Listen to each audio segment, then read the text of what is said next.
BPL আসছে, চলছে ফ্র্যাঞ্চাইজিগুলোর শেষ মুহূর্তের প্রস্তুতি। কোন কোন বিদেশিকে দেখা যাবে এবার?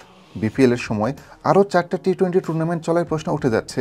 অখ্যাত বিদেশিদের কি আবারও দেখা যাবে বিপিএলে? 30 ডিসেম্বর থেকে বাংলাদেশে শুরু হবে এবারের বিপিএল। একই সময় অনুষ্ঠিত হবে আরও 4টি ফ্র্যাঞ্চাইজি টুর্নামেন্ট। অস্ট্রেলিয়ায় বিগ ব্যাশ লিগ, দক্ষিণ আফ্রিকায় এসএ-20, নিউজিল্যান্ডের সুপার স্ম্যাশ ও সংযুক্ত আরব আমিরাতে ইন্টারন্যাশনাল লিগ, যা আইএল টি-20 নামে পরিচিত। জানুয়ারি জুড়েই চলবে এই 5 টি-20 টুর্নামেন্ট। তাই যেসব ক্রিকেটার একাধিক লিগের ফ্র্যাঞ্চাইজির সঙ্গে চুক্তিবদ্ধ হয়েছেন, তারা কোনটি রেখে কোনটিতে খেলবেন তা নিয়ে দ্বিধায় পড়তে পারেন। গত বছরও এমন সমস্যায় পড়েছিলেন ক্রিকেটাররা। গণহারে প্রস্থানের কারণে গত বছর মৌসুমের শেষ দিকে অস্ট্রেলিয়ার বিগ ব্যাশ লিগ বিদেশি খেলোয়াড়দের সংকটে ভুগেছে। বিগ ব্যাশ ছেড়ে অনেকেই আরব আমিরাতে আইএল টি-20 খেলতে গিয়েছিলেন। এবারও তেমন কিছু দেখা যেতে পারে। উদাহরণ হিসেবে বলা যেতে পারে লোকি ফার্গুসনের কথা। নিউজিল্যান্ডের ফাস্ট বোলার 15 ডিসেম্বর থেকে শুরু হওয়া বিগ ব্যাশে সিডনি থান্ডারের হয়ে খেলছেন। 11 জানুয়ারি আইএল টি-20 শুরু হলে তিনি আরব আমিরাতে যাবেন ডেজার্ট ভাইপার্সের হয়ে খেলতে। অস্ট্রেলিয়ার Jake Fraser McGurk Melbourne Renegades ও দুবাই ক্যাপিটালসের সঙ্গে চুক্তিবদ্ধ। আবার ম্যাথু ওয়েড হোবার্ট হারিকেন্স ও শারজা ওয়ারিয়র্স, ইংল্যান্ডের ক্রিস জর্ডান হোবার্ট হারিকেন্স ও গালফ জায়ান্টস, ওয়েস্ট ইন্ডিজের Shai Hope Hobart Hurricanes Dubai ক্যাপিটালসের সঙ্গে চুক্তি করেছেন।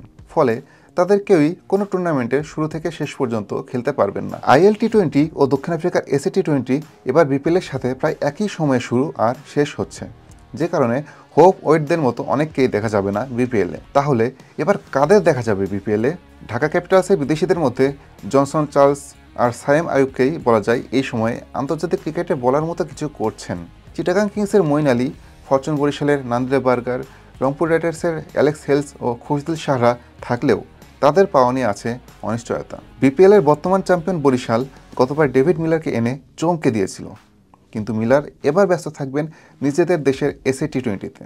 মূলত বিপিএলের প্রতি আসরে শেষ দিকে এসে তারকাদের আসতে দেখা যায়, কিন্তু এবার বিপিএল, এসএ-20 ও আইএল টি-20-র ফাইনাল পরপর 3 দিন হয়ে যাওয়ায় আগের বারের মতো শেষ দিকে এসেও বড় কাউকে পাচ্ছে না বিপিএলের দলগুলো।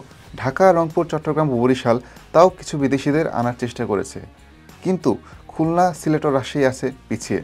রাজশাহী তো এখন পর্যন্ত দলে নিয়েছে মাত্র 3 জন বিদেশিকে।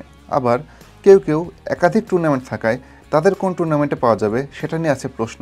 যেমন এসএ-20-তে খেলবেন মঈন আলী ও নান্দ্রে বার্গার।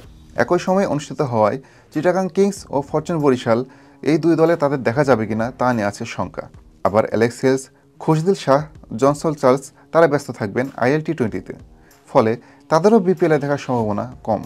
এখন প্রশ্ন, কেন মানসম্পন্ন বিদেশি ক্রিকেটাররা বিপিএল ছেড়ে এসএ-20 বা আইএল টি-20-তে নাম লেখাচ্ছেন? মূলত একই সময়ে কয়েকটি আসর অনুষ্ঠিত হওয়ায় সাংঘর্ষিক সূচি বিপিএলে তারকা বিদেশি ক্রিকেটার কম হওয়ার অন্যতম কারণ।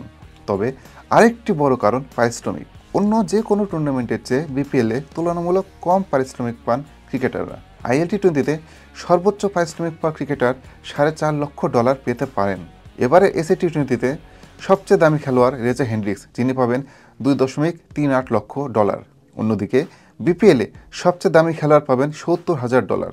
আবার আগের আসরের চেয়ে এবার $10,000 কমানো হয়েছে। এই তারতম্য বিপিএলের প্রতি বিদেশি ক্রিকেটারদের আগ্রহ কমার বড় কারণ। এসবের বাইরে বিপিএলের ব্র্যান্ড ভ্যালুও খুব বেশি না। ফলে সূচি, পারিশ্রমিক ও পারিপার্শ্বিকতা সব কিছু মিলিয়ে বিদেশি ক্রিকেটাররা বিপিএলের চেয়ে একই সময়ে অনুষ্ঠিত অন্য টুর্নামেন্টে খেলতে বেশি আগ্রহী থাকেন। সূচি ও পারিশ্রমিকের পরিবর্তন না এলে অদূর ভবিষ্যতে এই অবস্থার পরিবর্তন না হওয়ার সম্ভাবনাই বেশি।